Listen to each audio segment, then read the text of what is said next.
The 2023 season has shown that the RB19 is one of the most dominant cars that has ever hit the Formula One world, and their rivals are mad for a proper reason.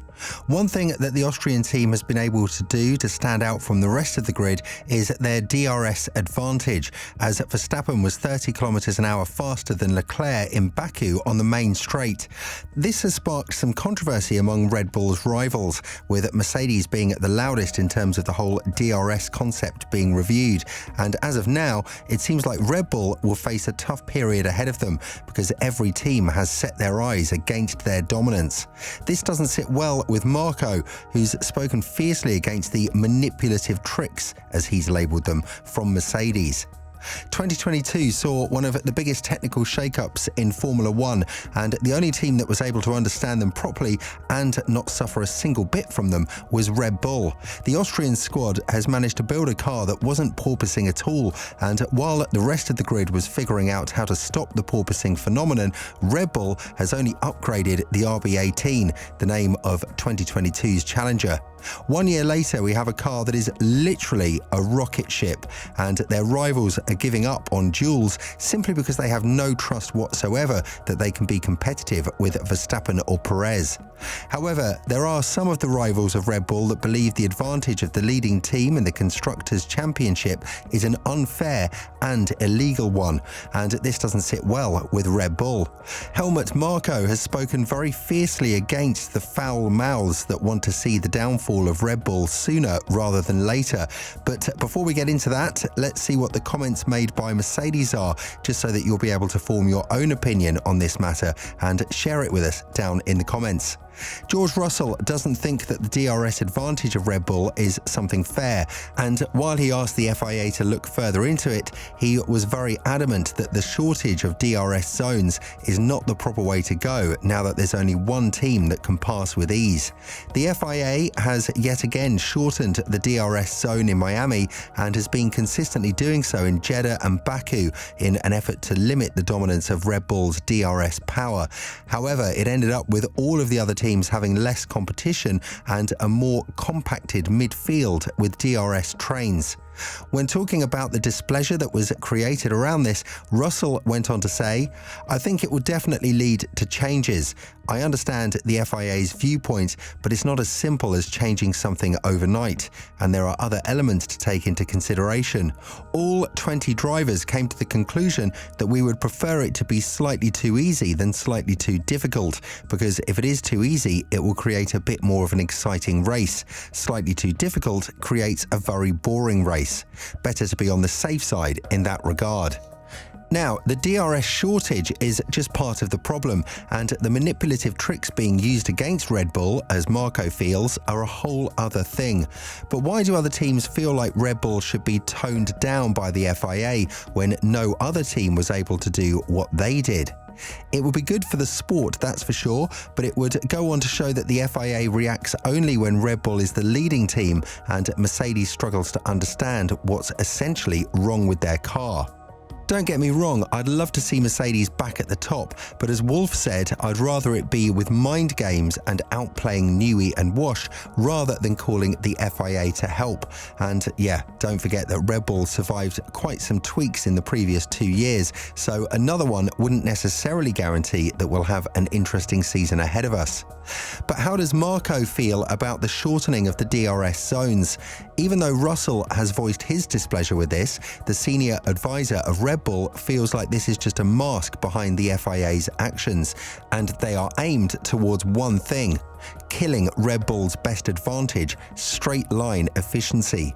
When talking about this, he said, "Overtaking has always been difficult, but especially when the DRS zones are shortened, and we know why that happens." Marko was then asked about whether he believes these changes are aimed at curbing Red Bull's advantage, to which he replied, "Exactly. We have to stop intervening with these kinds of manipulative tricks. It's bizarre that Mercedes, of all teams, is moaning. For years, Mercedes had the superior engine and they were much further ahead of the competition than we are now. And when you deliver a flop of a car 2 years in a row, you might be wise to focus on that." Essentially, there were talks about Red Bull not even running the RB19 to its full potential, and that's been hinted at by Verstappen's engineer, because when Perez asked him whether Max is struggling on the new set of medium compound tyres, he said, "No, Max is just managing the tyres in the first sector," implying that even with tyre management and breezing around the track, the RB19 has no other competition but themselves. Yet, Mercedes voicing their opinion against the RB19's dominance shows one thing, and that's that the Silver Arrows seem to be very afraid when their car isn't the most dominant one on the track. I do agree with the fact that the regulation changes at this point could be the only thing that will stop Red Bull, but I also can't help but note how demotivated the other teams are in terms of fighting Red Bull's pace and bringing upgrades to their cars. It was a tough period for all other teams not named Red Bull, but just 5 races into the season, you've got teams that are already complaining to the FIA about the regulation change in the future. It goes to show that the rest of the grid has understood that they can't beat the genius mind of Adrian Newey, no matter how hard they try, as he was probably the only engineer that is present now, and was also present when the ground effect cars were first introduced in the 80s. I agree more with Wolf that there is a way to win against Red Bull. It would and should be the fair and square way, but as of now, that seems like a mission impossible for every squad out there. Hamilton has also called for a change in the regulations just so that the sport will be able to avoid seasons filled with boredom, because in the Mercedes-dominated era, at least we had one season in which both Mercedes drivers fought for the title in 2016, and the less favorized one won. Now, while Perez has shown some signs of competition, I can't help but note his inconsistency, which goes on to show that the slightest chance we were promised of a competitive season has vanished in Miami, as he lost the lead to Verstappen, who started at P9 and made double overtakes at one point in the race. When talking about the regulation changes and how the ground effect cars have behaved on the track, Hamilton said, "Last year for us was pretty bad with the bouncing because you've got the turbulence and the bouncing, whereas this year we don't have the bouncing, so we have less issues following cars. I think it's still a little bit better than the previous generation of cars, but hasn't delivered everything that it said it would, so got some improvements to make hopefully for the future. I think it's good that we're trying new things. I think it's important that we continue to move forward and evolve. The technology has evolved. It's just unfortunate we still see the same sort of gaps between teams.